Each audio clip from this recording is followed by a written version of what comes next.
Hello everyone. आज हम जो इंडियन नेशनल कांग्रेस का लखनऊ वाला सेशन था and home rule league movement से रिलेटेड इम्पोर्टेंट एमसीक्यू को डिस्कस करने वाले हैं।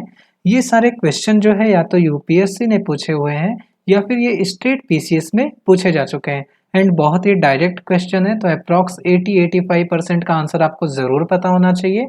ओके, अदरवाइज आप ये वाला टॉपिक फिर से रिवाइज कर देना। बहुत ही छोटा टॉपिक है लेकिन कई बार इससे क्वेश्चन पूछे जाते हैं। ओके, बात करते हैं फर्स्ट क्वेश्चन का। तो आपको बताना है कि 1916 में जो Indian national Congress and Muslim league ने सेशन को हेल्ड किया था वो कौन से प्लेस पे किया था। ओके, आपको उस प्लेस का नाम बताना है जहां पे 1916 में इन दोनों ने अपने सेशन को हेल्ड किया था। अलीगढ़, इलाहाबाद, लखनऊ या फिर लाहौर। ये क्वेश्चन जो है यूपी पीसीएस ने 2004 में पूछा हुआ था।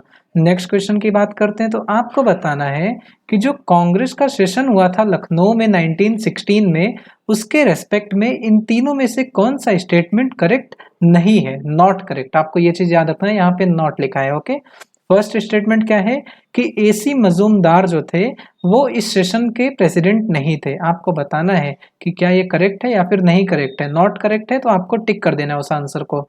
नेक्स्ट स्टेटमेंट है कि इस सेशन में जो कि 1916 में हुआ था, इसमें मॉडरेट एंड एक्सट्रीमिस्ट जो है वो अगेन साथ में हो गए थे। एंड थर्ड स्टेटमेंट है कि मुस्लिम लीग एंड इंडियन नेशनल कांग्रेस का टेम्परेरी मर्जर हो गया था इस वाले सेशन में। तो आपको बताना है कि इनमें से कौन सा स्टेटमेंट करेक्ट नहीं है। ओके, नेक्स्ट क्वेश्चन की बात करते हैं। तो आपको बताना है कि जो होम रूल लीग मूवमेंट है ना, उसको फर्स्ट किसने लॉन्च किया था। एनी बेसेंट, बाल गंगाधर तिलक, सरोजिनी नायडू या फिर सुरेंद्र नाथ बैनर्जी। ये क्वेश्चन जो है यूपी पीसीएस ने 1993 एंड 1991 में पूछा हुआ है। ओके, नेक्स्ट क्वेश्चन की बात करते हैं। तो आपको बताना है कि इनमें से किसने होम रूल लीग में कंट्रीब्यूट नहीं किया था। बाल गंगाधर तिलक, सुरेंद्र नाथ बैनर्जी, एनी बेसेंट या फिर टीएस एलकॉट। ओके, ये क्वेश्चन जो है बिहार पब्लिक सर्विस कमीशन ने 1995 में पूछा हुआ है। अब यहाँ से आपको एक चीज समझ में आ जाना चाहिए कि कोई भी जब ग्रुप बनता है, कोई भी पार्टी बनती है, तो उसके जो लीडर्स हैं ना, आपको उनका नाम जरूर पता होना चाहिए, क्योंकि ये इस तरीके से क्वेश्चन यूपीएससी भी कई बार पूछता है।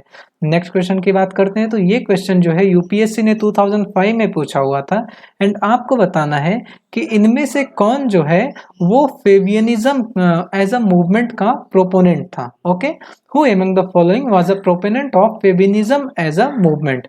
Any Besant, A O Hume, Abul Kalam Azad या फिर none of the above. Okay, next question की बात करते हैं। तो आपको बताना है कि जो एनी बेसेंट थी, आपको बताना है कि ये सारे statement with respect to Annie Besant सही हैं या फिर गलत हैं। ओके, फर्स्ट स्टेटमेंट क्या है कि एनी बेसेंट जो थी वो रिस्पॉन्सिबल थी होम रूल मूवमेंट को स्टार्ट करने में। सेकेंड स्टेटमेंट है कि एनी बेसेंट जो थी वो फाउंडर थी थियोसोफिकल मूवमेंट का। एंड थर्ड स्टेटमेंट है कि एनी बेसेंट जो है वो एक बार जो है इंडियन नेशनल कांग्रेस की प्रेसिडेंट भी थी। आपको बताना है कि इनमें से कौन सा स्टेटमेंट करेक्ट है with respect to Annie Besant. Okay, ये क्वेश्चन जो है यूपीएससी ने 2013 में पूछा हुआ है। अब हम बात करते हैं देखिए आंसर का। तो सिंपल सा, बहुत ही सिंपल सा लॉजिक है कि जब हम लखनऊ सेशन को पढ़ रहे हैं तो आपको पता होगा कि ये 1916 में हेल्ड किया गया था, है ना। तो 1916 में जो है ये लखनऊ सेशन को हेल्ड किया गया था एंड यहाँ पे इंडियन नेशनल कांग्रेस और मुस्लिम लीग साथ में मिले थे एंड इनका जो है टेम्परेरी मर्जर भी हुआ था। ओके, आपको ये चीज याद रखना है कि इनका टेम्परेरी मर्जर भी यहाँ पे हुआ था। ओके, नेक्स्ट क्वेश्चन की बात करते हैं। तो देखिए ये जो कांग्रेस सेशन था ना, लखनऊ वाला जो सेशन था, इसके जो प्रेसिडेंट थे वो कौन थे, वो थे आपके एसी मजूमदार। आपको ये चीज याद रखना है। तो ये वाला स्टेटमेंट गलत है, यहाँ पे लिखा है नॉट द प्रेसिडेंट, जबकि यही प्रेसिडेंट थे। ओके, एंड इसी में मैंने आपको बताया कि मॉडरेट एंड एक्सट्रीमिस्ट का भी मर्जर होता है एंड यहाँ पे मुस्लिम लीग एंड इंडियन नेशनल कांग्रेस का भी मर्जर इस वाले सेशन में होता है। ओके, उसके बाद फिर बात करते हैं होम रूल लीग मूवमेंट का। तो देखिए होम रूल लीग मूवमेंट दो हिस्सों में बांटा गया था। एक को एनी बेसेंट शुरू करने वाली थी एंड दूसरे को बाल गंगाधर तिलक। ओके, बाल गंगाधर तिलक ने पहले ही अप्रैल 1916 में ही मूवमेंट को शुरू कर दिया था, जबकि एनी बेसेंट जो है वो सितंबर 1916 में शुरू की थी। तो फर्स्ट किसने शुरू किया था? तो वो थे आपके बाल Gangadhar Tilak. Okay, next question की बात करते हैं। तो देखिए मैंने आपको बताया कि बाल गंगाधर तिलक जो है उन्होंने होम रूल मूवमेंट शुरू किया था एंड उसका हेडक्वार्टर कहाँ पे था? पूना में, है ना। और एनी बेसेंट जो है वो जो होम रूल मूवमेंट स्टार्ट करती हैं उसका हेडक्वार्टर कहाँ रहता है? मद्रास में। जो एस एन बैनर्जी थे वो एनी बेसेंट वाले होम रूल मूवमेंट के प्रेसिडेंट रहते हैं। ओके, एंड टी एस एलकॉट इससे रिलेटेड नहीं है, तो इसका आंसर क्या होगा? डी। ओके, नेक्स्ट क्वेश्चन की बात करते हैं। तो जो फेमिनिज्म एज अ मूवमेंट के प्रोपोनेंट थी ना, वो थी आपकी एनी बेसेंट। ओके, अब हम देखिए बात करते हैं इस क्वेश्चन का।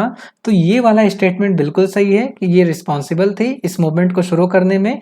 और ये 1917 में, आई गेस 1917 में ही एनी बेसेंट जो है वो first women as a president Indian national Congress की बनी थी। ओके, फर्स्ट वुमेन प्रेसिडेंट, आपको ये चीज याद रखना है। एंड बात करते हैं थियोसॉफिकल मूवमेंट को। तो थियोसॉफिकल मूवमेंट को शुरू किसने किया था? उसको शुरू किया था आपका मैडम ब्लवात्स्की ने। ओके, आपको ये चीज याद रखना है ना। इंडिया में इसको फेमस जो है एनी बेसेंट ने किया था, लेकिन इसको शुरू किया था मैडम ब्लवात्स्की ने। तो इसका आंसर क्या होगा? 1 और 3, आपका ये वाला सी वाला। ओके, तो बस दोस्तों इस वीडियो में इतना ही। अगर वीडियो अच्छी लगे तो वीडियो को लाइक करिए, चैनल को सब्सक्राइब करिए। Thank you so much.